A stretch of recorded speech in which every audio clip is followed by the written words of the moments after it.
The Liberal government has betrayed Canadians and sold out Canadians to the oligarchs.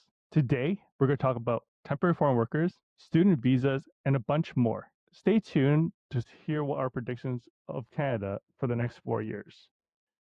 Recently, Pierre Poilievre and Mark Carney have talked a lot about temporary foreign workers and their role in Canada. So, Will, do you think this is just more rhetoric, or do you think Pierre Poilievre is really meaning what he's saying with temporary foreign workers and the illumination of that program? I do. So first of all, I think I do agree that something needs to be done, and everybody's, I think, on board with that. The question is how, right?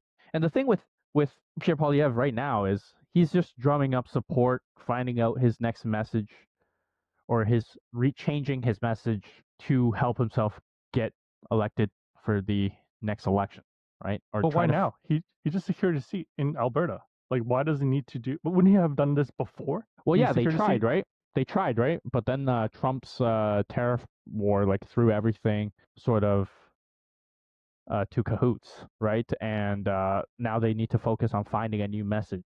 So I'm not I'm not exactly sort of on board with everything he's saying. Like I wouldn't believe everything he's saying. I treat it as he's sort of testing the waters of what will stick. I kind of picture it like the Democrats right now, they're trying to figure out some sort of message to sort of win over more voters, right? Because the old message doesn't work. And basically, uh, PP, his problem is, hey, like, how do I do the same? How do I change my message so that it's not tied to Trump and it's actually like super patriotic and national, ride this nationalism wave, which is what propelled Mark Carney to victory. But Now why that didn't be he do that during the election? Wouldn't that have helped him secure his Ottawa seat? Like, he lost his own Ottawa seat because he did not stay on message with his populism message, right? Yeah, I don't think he pushed it hard enough. The other thing is, I don't think he knew what he was doing. Like, and not he didn't know what he was doing. He didn't know that this message works. Do you know what I mean? Or he was not. Or Uh, he's worried about his backers, his yeah, oligarch well, backers. maybe, but he also wasn't because he only has a certain amount of messages he can try, right? So like he didn't attempt this sort of more nationalistic approach because it was such a short time frame, right? And the change was super abrupt. Like if you remember, like the Trump tariffs just came in and it sort of caught him off guard, right? So they didn't have time to prepare this sort of nationalist message, and also at the time they didn't know how strong people felt in Canada about it. And I think right now they probably have more data about that now, and all these things, and now they're trying out this new message to see if it'll stick. Right. So he's trying to try a new message. But isn't this a little too early? Because this is a new term for the liberals right now. Wouldn't he want to have do that like a year in, or maybe closer to the next election? Well, right now he's just trying anything he can to show that they're a fighting force, right? That they represent Canadians. And let's not forget that Mark Carney is in a minority government, right? He's not in a majority government. So at any time there could be, a snap election and things like that.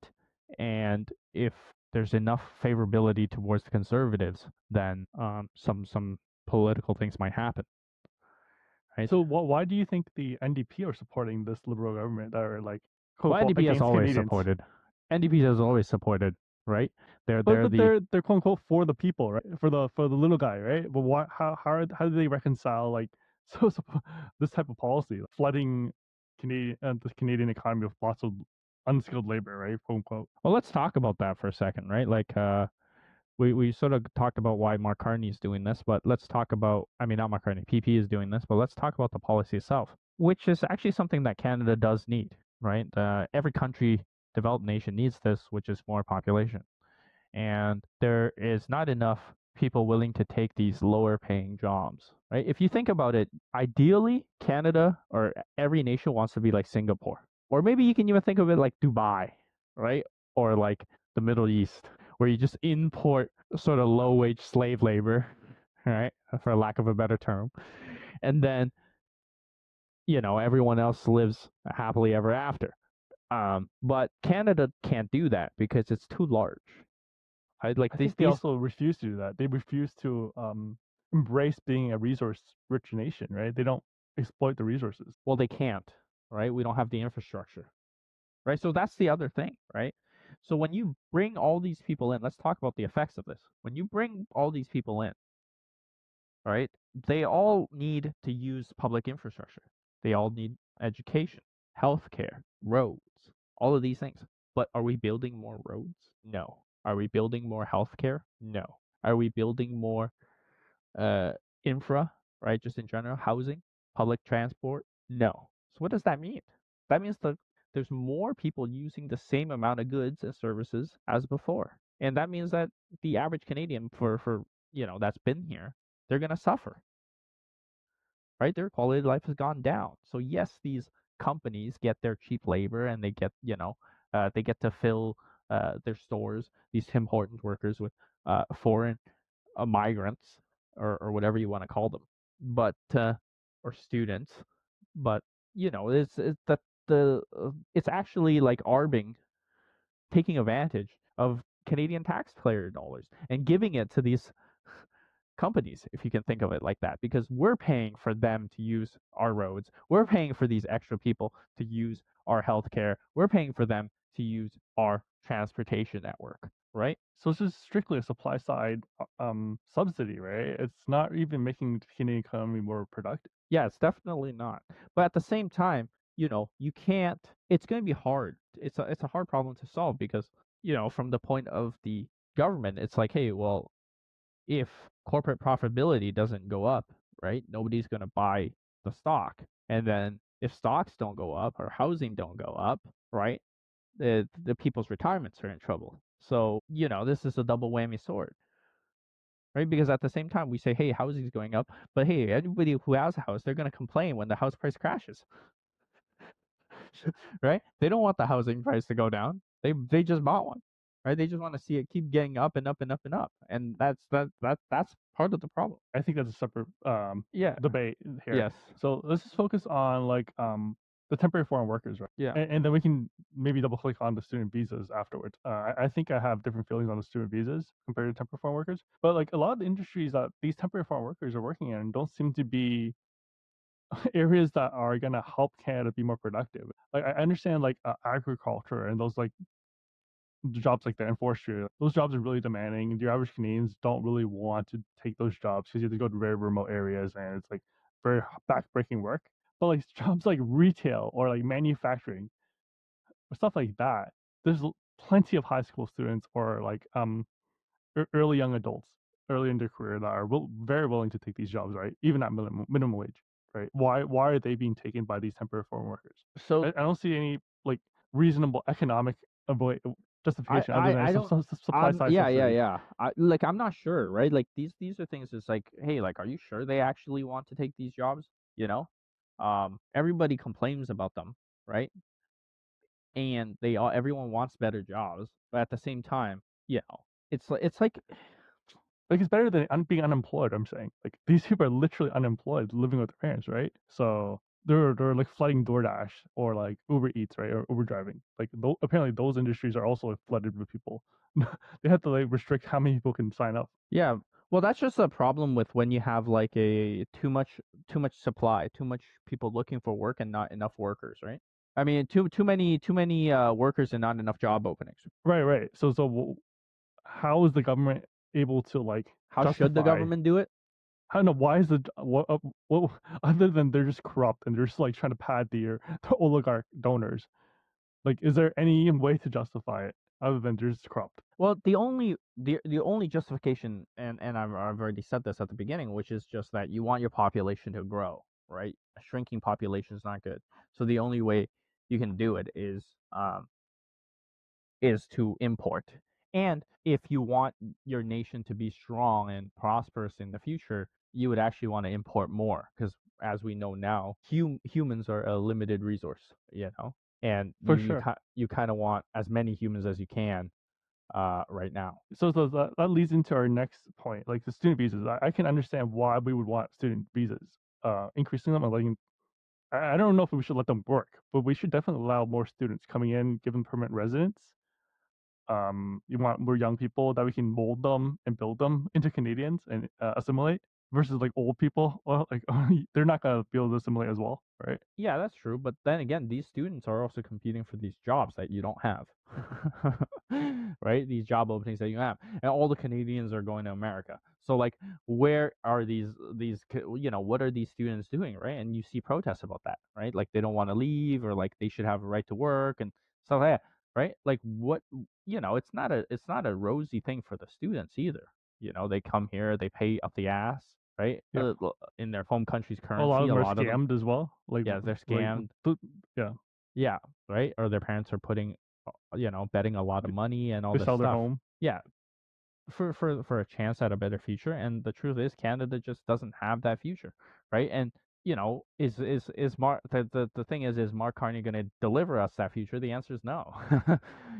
Like he's not doing anything that different from the last administration. The thing is, I don't know if he can do anything as the last, different from the last administration. But the truth is he's a freaking banker, man. Like this guy was in the UK. Like, why would he do anything good for Canadians? Yeah, yeah, I'm He's not even. Irish. Yeah, like, uh, I'm not even like, dude. Like, this guy is rich as heck. Okay, like he has assets in the U.S., assets in the UK. You know what I mean? I don't think he gives a rat's ass what happens to Canada. You know what I mean? Like if me and like if a Canadian goes broke, who cares? You know what I mean? He goes off to UK. He's fine. He's got a home there. He's got a home everywhere. UK's not doing that well so right now. It's probably doing That's worse than Canada right now. well, no, I don't know about that. You know what I'm saying? Right? Like the thing is that the truth is that the things that everyday Canadians worry about, I don't think Mark Carney gives a rat's ass about. You know what I mean? It doesn't really affect him. And like in his globalist outlook, right? Which again, I'm not saying globalism is the crux of all things, but you know, he's more of, hey, like let's keep the current oligarchs rich, right? He's a banker. Come on. Dude, this reminds me of like the people. You know what? This is as delusional as the Muslims for Trump. Like, come on, dude. The guy's the guy's as anti-Canadian as it comes.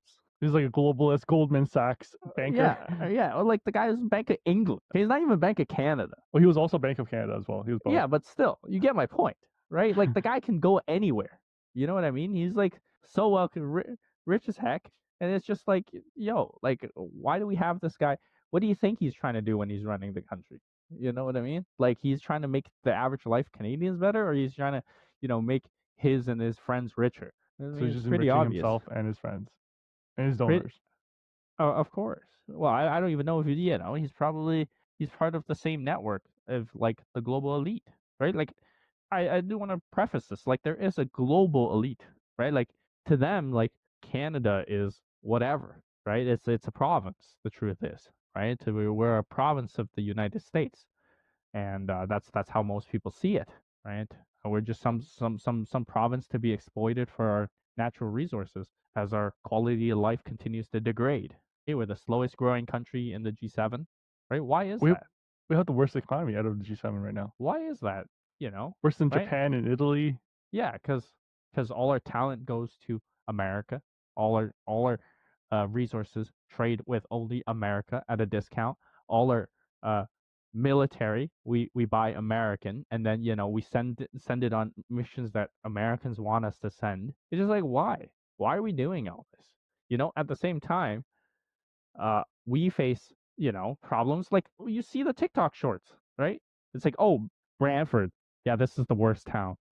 Oh, Toronto, this sucks. Mississauga, this sucks. Like, there's not one short. I'm like, yo, like, you There's know no what I mean? pride in being Canadian anymore. Yeah. No one's No one's like like, oh, yo, my city's so cool. You know what I mean? Yeah, there's like those people that talk about these food spots, but those food spots are just like, yo, let me show you the best place to eat cheap food. Right? But like the overall sort of degradation of the Canadian, lifestyle or whatever it is, um, has been continued, and will continue under Mark Carney. It's not going to change. And everybody says this. Everybody do you knows think this. Canada's a low trust society now? I don't know what that means, but probably. Like like a place where you can't have like public toilet paper. I Like don't know. I don't know if it's that bad yet, right? But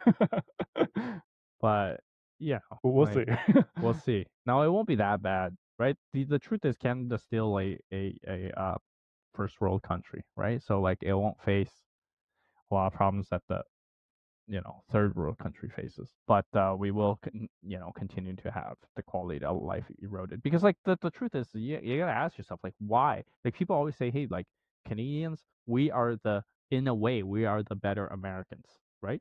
Like we're politer, we're more chill, and our quality of life is better. But It's safer why? too. Like it's just Yeah, like a lot of safer. stuff is much better. Yeah. Excuse me. But you got to ask why, right? Like, what do we do to deserve this? Like, we are we better than Americans in what way? Like, how do we have more wealth to distribute per citizen, right? The truth is we don't, I right? think there's like an unspoken social contract, right? Like I pay my taxes and everyone lives in this like socialized system, right? Yeah, but again, like we're adding all these new citizens, right? And Yeah, and these that citizens contract is not falling not apart, right? yeah, it's not contributing, and these citizens are just helping make the existing corporations more money, right, when they should be paying people more and letting their profit margins shrink, you know what I mean? But Yep. instead they're like, okay, let me keep the same profit margins and just screw over everyday Canadian. Like, if it was up to me, I'd do some drastic changes, but I don't think we're talking about that. Well, let's hear it. Like, where do we hear see Canada in the next 4 years? There's an election in like a year and a half, I think, because of the minority government in Canada. Let's say Carney gets reelected for another minority election. It's just look. It's the truth is like I see a flip flop between Canadians and I mean like conservatives and liberals, and it doesn't really matter who, right? I just think there's like structural problems that Canada needs to fix.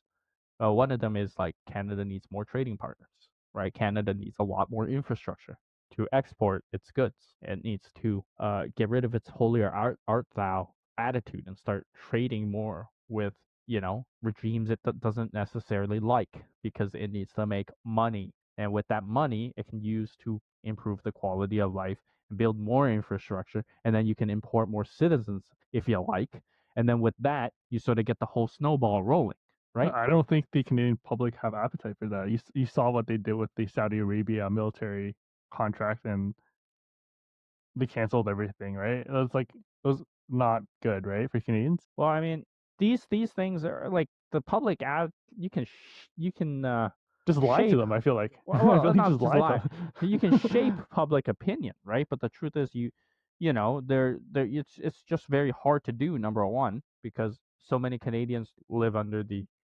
American media apparatus, right? And have all these sort of liberal takes. I don't know if it's liberalism, but it's more like it's almost like communist.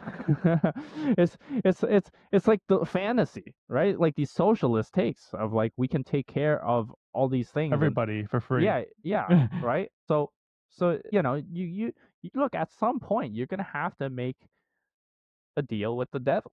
Do you get what I mean? It's just like, where are you gonna make that compromise, right? Are you gonna run your own citizens into the ground? I don't think so. That doesn't seem like a good plan, right? So you're gonna import citizens, okay? But if you import citizens, right, you're still your social cohesion that you have to pay, you have to compromise on. There's the public infra that you have to build up, right? You can't just you're again, right? You're not building up the public infra, right? And then you need workers for that, right? And there's going to be sort of a fight back against this build up of public infra, right? You got to fight the environmentalists, you got to fight the bureaucracy, you got to fight this and that, the existing oligarchs, because they don't want their freaking monopolies eroded, just like these freaking alcohol boards, right? What do Provincial you think alcohol about like boards. the mainstream media, like spreading the propaganda that all these movements are like racist or There's, um I think it's not racist at all. It's just strictly economic, right? I think, Because I think everything is based in economics. You know what I mean? There's no racism. Look, like if everybody came here and quality of life is getting a lot better and everyone got a crap ton richer, do you think there'll be racism? You'll be celebrating. No. Yeah, exactly. You would be like, yo, I celebrate these students. Yo, frig, man, look at me. I'm having such a good life. Thank God for these students. And let's say like that happens for the majority of Canadians, It's the right? boomers though. They're the voting bloc, right? That's why these governments keep getting reelected, right? Yeah, that's true. Like the Because it's very bimodal, right? Like the experience for Canadians, like boomers have it great, and the younger Canadians have it tough, right? well, like I said, right? It's the people with the houses. They don't want to see their stuff fall, and the people with stocks, right? Like it's the haves versus the have-nots, and right now the have-nots are growing, and their discontent is getting louder, right? And that's why we'll see more and more volatility and sort of this discontent and racism and whatever you want to call it, right? But the truth is just the economic uh, disparity and the lack of life improving, right? Life improvements for the average Canadian is on the rise. So as long as that doesn't, change, then it doesn't really matter what these leaders say. They can blame these policies. They can, right? Like, where are Well, you so gonna? like, so Yeah, like, does Canada need to cut like welfare and all these social safety nets? Because like Carney's yeah. already laying off government workers right now. Like, These are just that's not changes. enough, right? Yeah, these are just changes in a bucket, right? Like, let's talk about like the structural problems that Canadians faces. It's just, hey, you don't have enough trading partners. Your only trading partner is the United States. All your talent is going to the United States. Nobody's staying in Canada. Heck, you're not even in Canada. And then, um, right? And then nobody wants to invest in Canada. And so Canada's just going to get worse and worse. And there's no new infrastructure. So like how's the future going to be brighter when there's nothing being built in Canada, right? And you can say, hey, yo, we should compete. We should compete. My ass, dude. You need some protective measures, okay? And you But need some. Canada's too small to have really like effective protectivism, right? Yeah, it is really small to have protectionism. Well, that's so. What do you do when you're a small country, right? Or like right? Canada's a very large country. It's just a small nation population wise, right? What do? You trade with everybody, right? So like all this crap that like frickin' what's his name Trudeau did, right? Like taking the piss out of China and then like going around and then taking the piss out of India too. Like, bro, you gotta let that shit go. You know what I mean? Get off your freaking high horse. You know what I mean? Realize you're broke and right? If you're not gonna, if you want to stay morally righteous and then and poor, I mean, we can do that, right? Just realize most Canadians don't want to do that. I think most Canadians want to be rich, okay? And you can argue, hey, like what's righteous and rich? I don't know. Okay, I don't know how to do that, right? I don't believe everyone's a saint and all countries are saints. Hey, like look, Turkey, right? Didn't they like Turkey just literally assassinate one of the reporters in their embassy? Next thing you No, know, no, no, that was Saudi Arabia. Saudi Saudi Arabia, Arabia. Okay, and guess and then what? Turkey spied on them. That Yes, was like Turkey spied on them. And then guess what? U.S. is back in really good relation with Saudi Arabia. What's Canada doing? Like, what? Why aren't we virtue repairing? signaling. Yeah, exactly. Why are we? We are like the more retarded It wasn't U.S. even a Canadian citizen or permanent resident. It was an American green card holder. Like, why the fuck does Canada care about an American green card holder? Yeah, like where is this like virtue signaling? Like, where do we earn the right to virtue signal? It's like we're the barking dog behind the U.S. big bear, and we're like yo, we're the Chihuahua, and we're like yo, we're just screaming, and then it's like yo, it bites us in the ass, right? Like when you're a small country, you literally just want to play both sides. That's pretty obvious, right? Although like we're super close to the U.S. and everything, so it's super hard for us to play both sides, right? But look how well India's doing, So, Here's smoothing with China, here's smoothing out with all these things. well, traditionally we've been extremely loyal to the U.S., right? And well, I Yeah, guess and a few disputes like here and there, but what about the yes, 51st state? Is that the only way out? soon, yeah, sooner or later. Well, we can make that another episode, but but I think that's Yeah, probably the only yeah, way out. dude. When Poly Market has it for like 2030 or something, I'll take a bet on it. You know what I mean? Like, That's too long. That's like 5 years from now. well, yeah, they already have a 2028 election bet, so depends when they let it. But I think, yeah, I think it's gonna get worse in a few elections until eventually either one of the provinces want to succeed or Canadians themselves start sort of fighting amongst themselves, right? We'll have like some sort of civil war going on, Mm. right? Because look, the people are just upset, right? This lack of improvement in Canadian lives. Like, sure, once you take out all the foreign, look, get rid of all the foreigners, okay? Get rid of foreign home ownership. Sure, how does that make Canadians' lives better? Like, let's just say we do that right now. We do that right now, and Well, we their portion we of the income is not allocated to housing as much, right? So have more disposable income, right? right. Okay, so let's say we get rid of all that, and let me say this: we give every Canadian a home right now, magically. Right? Don't you think that by the next generation they'll face the same problem? Like your kids are gonna be like, "Yo, wait, why is housing so unaffordable?" You see what I'm saying? Like they'll face the same problem because like you're not improving the infra. Right? The roads aren't getting better.